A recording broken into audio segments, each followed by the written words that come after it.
Herman Rosenblatt does have a real story of survival in the Nazi concentration camps, a story that is genuinely extraordinary. But as he explained to us in this exclusive interview, he felt he needed to make things up to get people to pay attention. It's the greatest love story we've ever told on this show. Oh my goodness. Herman Rosenblatt received international attention for his story about being a hungry little boy in a Nazi concentration camp who was thrown apples every day by a little girl on the other side of the fence.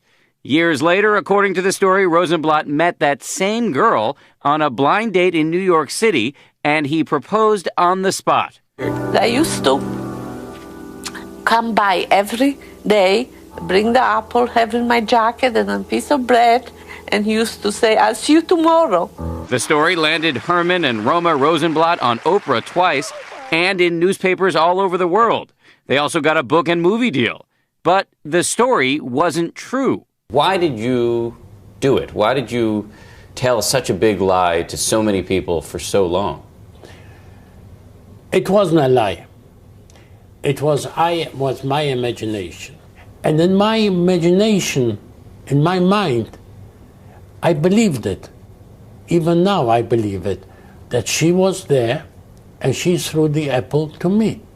How can you say it wasn't a lie? It wasn't true, and you know it's not true.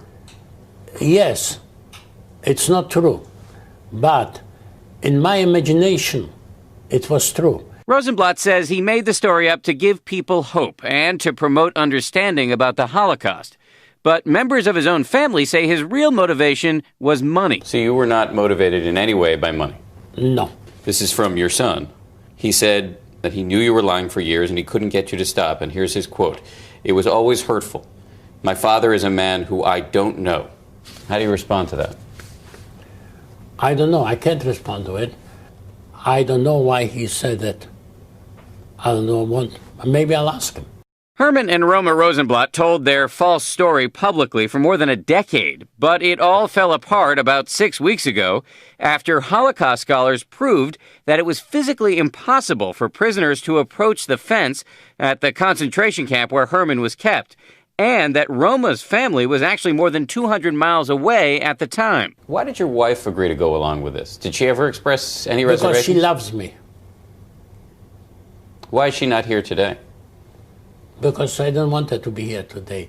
It's too much going on. Was it difficult for your wife to have to go out very publicly and tell a story that she knew wasn't true? It was.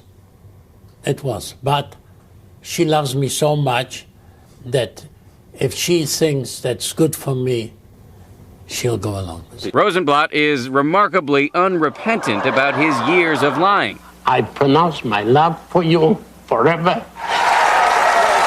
When you look at that, does it make you uncomfortable at all? No. You think that was the right thing to do? Yeah.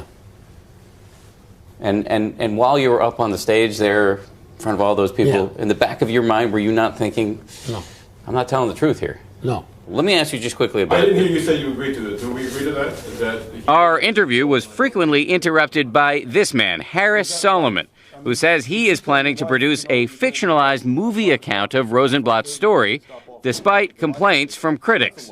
If you look on Holocaust Denier websites right now, they're using it as we speak as an example of why you shouldn't believe Holocaust survivors. Right.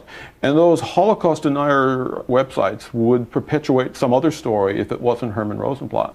Rosenblatt says he wants people to know that he did what he did with good intentions. So if you had to do it over again, would you tell the same story? Yeah.